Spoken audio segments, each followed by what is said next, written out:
আসসালামু আলাইকুম ওরহমতুল্লাহি ওবরাকাতুহু নাহমাদুহু ওয়া নুসাল্লি আলা রাসূলিহিল কারীম আম্মা বা'দু ফাআউযু বিল্লাহি মিনাশ শাইতানির রাজীম বিসমিল্লাহির রহমানির রহিম। নবী এবং রাসূলগণ হচ্ছে এই পৃথিবীর শ্রেষ্ঠতম মানুষ। তারা আল্লাহ তাআলার প্রেরিত পুরুষ এবং এই পৃথিবীতে তারা আল্লাহ তাআলার বাণী বাহক হিসেবে কাজ করে গিয়েছেন। আল্লাহ তাআলা ইরশাদ করছেন, ওয়া ইন্নাহুম ইনদানা লামিনাল মুস্তাফাইনাল আখিয়ার। এর মানে তারা হচ্ছেন the chosen and the selected personality by আল্লাহ সুবহানাহু ওয়া তাআলা। স্বয়ং আল্লাহ তাআলা নবীদেরকে সিলেক্ট করেছেন, তিনি চুজ করেছেন এবং বাছাই করেছেন গোটা মানব মণ্ডলীর মধ্য থেকে তার বাণীবাহকের কাজ পৃথিবীতে করে যাবার জন্য। এই পৃথিবীতে বিভিন্ন নবীকে আল্লাহ তাআলা বিভিন্ন গুণে গুণান্বিত করেছেন। এক একজনকে তিনি এক এক উপাধিতে তিনি ভূষিত করেছেন। আল্লাহ তাআলা ইরশাদ করছেন, তিলকা রসুলু ফাদ্দালনা বা'দাহুম আলা বা'দ। তিনি এক একজন রসুলকে এক একজনের উপর প্রাধান্য দিয়েছেন। তিনি কাউকে উপাধি দিয়েছেন সফিউল্লাহ, কাউকে উপাধি দিয়েছেন নাজিউল্লাহ, কাউকে উপাধি দিয়েছেন কালিমুল্লাহ, কাউকে উপাধি দিয়েছেন খলিলুল্লাহ, কিংবা কাউকে উপাধি দিয়েছেন হাবিবুল্লাহ। এই পৃথিবীতে কতজন নবী এবং রসুলকে আল্লাহ তাআলা প্রেরণ করেছেন, এ ব্যাপারে আমরা যে সমস্ত বর্ণনাগুলো পাই সেখান থেকে আমরা জানতে পারি যে এই পৃথিবীতে আল্লাহ তাআলা 1,24,000 নবী প্রেরণ করেছেন। এবং আরেকটি বর্ণনা মতে আমরা জানতে পারি যে তিনি 313 জন রাসূল কিংবা 315 জন রাসূলকে এই পৃথিবীতে প্রেরণ করেছিলেন। ঠিক এক্স্যাক্টলি কতজন নবী এবং রাসূলকে তিনি পৃথিবীতে প্রেরণ করেছেন এই বিষয়টি সহিহ হাদিস দ্বারা সাব্যস্ত না হলেও সকল আম্বিয়া আলাইহিমুসসালামের উপর ঈমান আনা, তাদেরকে বিশ্বাস করা, এটা আমাদের ঈমানের অন্তর্ভুক্ত। হাদিসে জিবরিল থেকে আমরা জানতে পারি সাইয়েদনা জিবরিল আলাইহিস সালাম আল্লাহ রাসূল সাল্লাল্লাহু আলাইহি ওয়াসাল্লামকে জিজ্ঞেস করেছিলেন, ইয়া রাসূলুল্লাহ ফাআখবিরনি আনিল ঈমান। ঈমান কাকে বলে? আপনি আমাকে বলবেন কি? আপনি আমাকে ঈমানের সংজ্ঞা দিন। আল্লাহ রাসূল সাল্লাল্লাহু আলাইহি ওয়াসাল্লাম তখন 6টি বিষয়ের উপর বিশ্বাস স্থাপন করাকে ঈমান বলে আখ্যা দিয়েছিলেন। তিনি তখন বলেছিলেন, আন তু'মিনা বিল্লাহি ওয়া মালাইকাতিহি ওয়া কুতুবিহি ওয়া রুসুলিহি ওয়াল ইয়াউমিল আখিরি ওয়া তু'মিনা বিল কদারি খাইরিহি ওয়া শাররিহি। অর্থাৎ আল্লাহ তাআলার উপর বিশ্বাস করা, ফেরেশতাদের উপর বিশ্বাস করা, আল্লাহর পাঠানো কিতাবগুলোর উপর বিশ্বাস করা এবং তার প্রেরিত রাসূলদের উপর বিশ্বাস করা, আখিরাত এবং ভাগ্যলিপির উপর বিশ্বাস করাকে ঈমান বলে। তাহলে আমরা বুঝতে পারলাম এই 6টি জিনিসের উপর বিশ্বাস করার নাম হচ্ছে ঈমান। তন্মধ্যে অন্যতম হচ্ছে আল্লাহর পাঠানো তার প্রেরিত রাসূলদের উপর ঈমান আনা। সূরাতুল বাকারাতে আল্লাহ তাআলা ইরশাদ করেছেন, আমানার রাসূলু বিমা উনজিলা ইলাইহি মির রাব্বিহি ওয়াল মুমিনুন কুল্লুন আমানা বিল্লাহি ওয়া মালাইকাতিহি ওয়া কুতুবিহি ওয়া রুসুলিহি। সূরাতুল বাকারাতে আল্লাহ তাআলা ইরশাদ করছেন যে বিশ্বাসীরা তারা আল্লাহর উপর বিশ্বাস করে, ফেরেশতাদের উপর বিশ্বাস করে এবং রাসূলদের উপরও তারা ঈমান আনে বা বিশ্বাস স্থাপন করে। এই পৃথিবীতে এমন কোনো জাতিগোষ্ঠী নেই কিংবা এমন কোনো জনগোষ্ঠী নেই যে জাতিগোষ্ঠীর কাছে বা জনগোষ্ঠীর কাছে আল্লাহ তাআলা রাসূল প্রেরণ করেননি। আল্লাহ তাআলা ইরশাদ করছেন, ওয়া ইম মিন উম্মাতিন ইল্লা খালা ফিহা নাযীর। এই পৃথিবীতে এমন কোনো জাতিগোষ্ঠী নেই যাদের কাছে আল্লাহ তাআলা কোনো ওয়ার্নার, কোনো সতর্ককারী প্রেরণ করেননি, বরং প্রতিটি জাতিগোষ্ঠীর কাছে, জনগোষ্ঠীর কাছে তিনি সতর্ককারী হিসেবে রাসূলদেরকে প্রেরণ করেছেন। অন্যত্র আল্লাহ তাআলা ইরশাদ করেছেন, ওয়ালাকাদ বাআসনা ফি কুল্লি উম্মাতিন রাসূলা। আমি প্রতিটি উম্মতের কাছেই আমার প্রেরিত পুরুষ রাসূলদেরকে প্রেরণ করেছি, যারা তাদের কাছে ঈমানের দাওয়াত দিয়েছে, তাওহীদের দাওয়াত দিয়েছে, আখিরাতের দাওয়াত দিয়েছে। এবং কোরআন থেকে আমরা এটাও জানতে পারি যে রাসূল না পাঠিয়ে কোনো জাতিগোষ্ঠীকে আল্লাহ তাআলা তাদের পাপের কারণে ধ্বংস করে দেননি। আল্লাহ তাআলা ইরশাদ করছেন, ওমা খুন্না মুআযিবিনা হাত্তা নাবআসা রাসূলা। রসুল না পাঠিয়ে, কোনো সতর্ককারী না পাঠিয়ে, কোনো পাপের কারণে, অন্যায়ের কারণে কোনো জাতিগোষ্ঠীকে আমি ইতিপূর্বে ধ্বংস করিনি। তবে কালামুল্লাহ মাজিদে, কোরআন আল কারিমে সকল নবী রাসূলের ব্যাপারে আমাদেরকে বলা হয়নি। সব নবীদের কথা কোরআন আল কারিমে উঠে আসেনি। কেবলমাত্র 25 জন নবীর কথা আল্লাহ তাআলা আল কোরআন আল কারিমে আমাদেরকে জানিয়েছেন। আল্লাহ তাআলা ইরশাদ করছেন, ওয়া রুসুলান কদ কসাসনাহুম আলাইকা মিন ক্বাবলু ওয়া রুসুলান লাম নাকসুসহুম আলাইক। হে নবী, আমি নবীদের মধ্য থেকে, রাসূলদের মধ্য থেকে কিছু কিছু নবী রাসূলের কথা আমি তোমাকে জানিয়েছি এবং অনেক অনেক নবী রাসূল আছে যাদের কথা, যাদের স্টোরিগুলো, যাদের ঘটনাগুলো আমি তোমাকে জানাইনি। এই কোরআনের মধ্যে তাদের ব্যাপারে কিছুই আমি উল্লেখ করিনি। এবং আরেকটি মজার বিষয় হচ্ছে, কোরআনুল কারীমে এই 25 জন নবীদের কথা যে কেবলমাত্র 25 বার উল্লেখ করা হয়েছে ব্যাপারটি এমন নয়, বরং এই 25 জন নবীর কথা অনেকবার, এক এক নবীর কথা 5 বার, 7 বার, 10 বার করে ঘুরিয়ে ফিরিয়ে বারবার রিপিটেশন করে কালামুল্লাহ মাজিদে এই নবীদের কথা উল্লেখ করা হয়েছে। এর কারণ হচ্ছে আল্লাহ তাআলা বলছেন যে যাতে করে ওই সমস্ত নবীদের ঘটনাগুলো শুনে হে নবী মুহাম্মদ তুমি ধৈর্য ধারণ করতে পারো।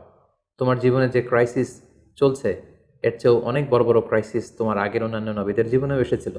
তাদের ইনসিডেন্টগুলো জেনে, তাদের অবস্থাগুলো জেনে, কিভাবে তারা ওভারকাম করেছিল, এগুলো জেনে তুমি ধৈর্য ধারণ করতে পারবে।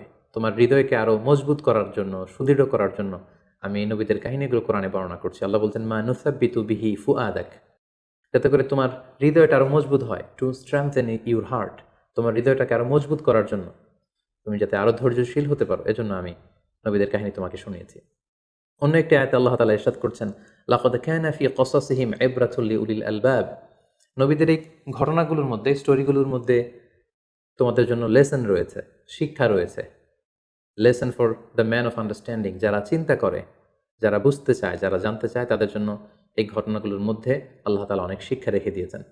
অন্য একটি আয়াতে আল্লাহ তাআলা ইরশাদ করছেন, ফাকুসুসিল কসাস লাআল্লাহুম ইয়াতাফাক্কারুন, হে নবী, পূর্ববর্তী নবীদের ঘটনাগুলো, কাহিনীগুলো, কিচ্ছাগুলো আপনি আপনার উম্মতের মাঝে শোনান, যাতে করে they may reflect or ponder on or they may use their sense, তারা যাতে তাদের সেন্সকে ইউজ করতে পারে, এজন্য আমি নবীদের ঘটনাগুলো আপনার কাছে নাজিল করছি এবং এই ঘটনাগুলো আপনি তাদেরকে শোনান।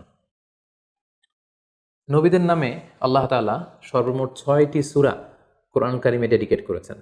6 জন নবীর নামে 6টি সূরা তিনি দিয়েছেন, আর সেগুলো হচ্ছে সূরা ইউনুস, সূরা হুদ, সূরা ইউসুফ, সূরা ইব্রাহিম, সূরা মুহাম্মদ এবং সূরা নূহ। এই 6 জন নবীর নামে আল্লাহ তাআলা 6টি সূরা দিয়েছেন এবং সকল নবীদের নামে তিনি একটি সূরা ডেডিকেট করেছেন, সেটি হচ্ছে সূরাতুল আম্বিয়া। সম্মানিত সুধী, কিছু কিছু ক্যারেক্টারিস্টিক্স বা অ্যাট্রিবিউট আছে যেগুলো সব নবীদের ক্ষেত্রে প্রযোজ্য, সব নবীদের জীবনীতেই সেগুলো পাওয়া যায়। তার মধ্যে অন্যতম হচ্ছে ওয়াহি, সিক্রেট মেসেজ। সকল নবীকে আল্লাহ তাআলা এই রেভেলেশন বা ওহী পাঠিয়েছেন, গাইডেন্স পাঠিয়েছেন, যাতে করে এই গাইডেন্সের আলোকে তারা তাদের উম্মতকে গাইড করতে পারে। পাশাপাশি সকল নবীরা অনুপম চরিত্রের অধিকারী ছিলেন, অসাধারণ চরিত্রের অধিকারী ছিলেন। আর প্রতিটি নবীর মিশন এবং ভিশন ছিল, দাওয়াতি কার্যক্রম ছিল একটি, আর সেটি হচ্ছে লা ইলাহা ইল্লাল্লাহ মুহাম্মাদুর রাসূলুল্লাহ, দেয়ার ইজ নো গড, কোনো ইলাহ নেই আল্লাহ ছাড়া, তিনি হচ্ছেন একমাত্র ইলাহ। এবং এই একত্ববাদের দিকেই কিন্তু সকল রসুলরা তাদের জাতিগোষ্ঠীর লোকদেরকে দাওয়াত দিয়েছেন।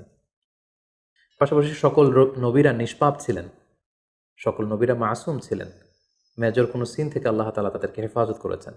প্রত্যেক নবীকে আল্লাহ তাআলা তাদের নবুয়তের প্রমাণ হিসেবে, as a proof of their প্রফেসি, প্রত্যেক নবীকে আল্লাহ তাআলা মুআজিজা দিয়েছেন, মিরাকেল, যাতে করে এই মিরাকেল দেখিয়ে সকল নবীরা তারা তাদের উম্মতের মাঝে আস্থা অর্জন করতে পারে।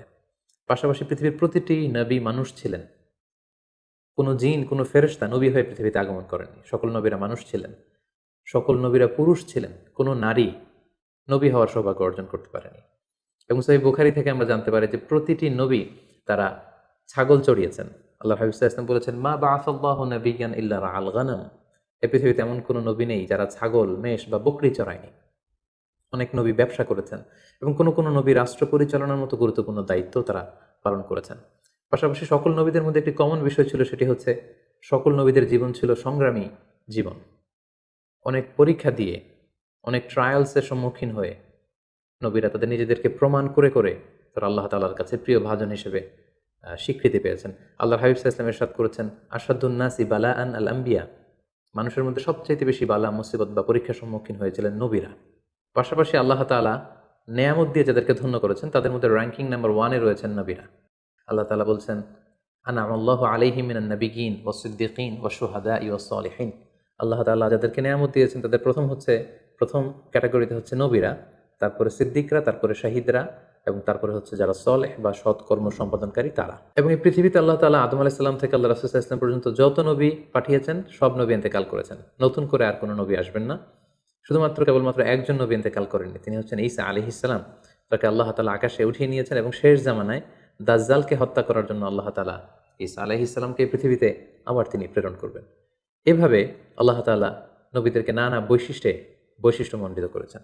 প্রিয় সুধী, ফলে আমরা জানতে পারলাম নবীরাই হলেন এই মহাবিশ্বে মহাকালের মহামানব এবং তারা আমাদের জন্য অনুকরণীয়, অনুসরণীয় এবং মডেল বা আদর্শ। প্রফেট সিরিজে বেসিকলি আমরা জানার চেষ্টা করব পবিত্র কোরআনে বর্ণিত 25 জন নবী এবং রাসূলদের সংগ্রামী জীবন কাহিনী। সাইয়েদনা আদম আলাইহিস সালাম থেকে শুরু করে ধারাবাহিকভাবে আল্লাহ রাসূল সাল্লাল্লাহু আলাইহি ওয়াসাল্লাম পর্যন্ত কোরআনে বর্ণিত সকল নবীদের তথ্যবহুল, ঘটনাবহুল এবং বর্ণাঢ্য জীবনী থেকে আমাদের বাস্তবিক লাইফে, আমাদের জীবনে কি কি লেসন রয়েছে, শিক্ষা রয়েছে, সেগুলো আমরা জানবার চেষ্টা করব। প্রিয় সুধী, আপকামিং প্রফেট সিরিজের প্রতিটি এপিসোড দেখতে আপনারা চোখ রাখুন আমাদের এই ইউটিউব চ্যানেলটিতে। আসসালামু আলাইকুম ওয়া রাহমাতুল্লাহি ওয়া বারাকাতুহু।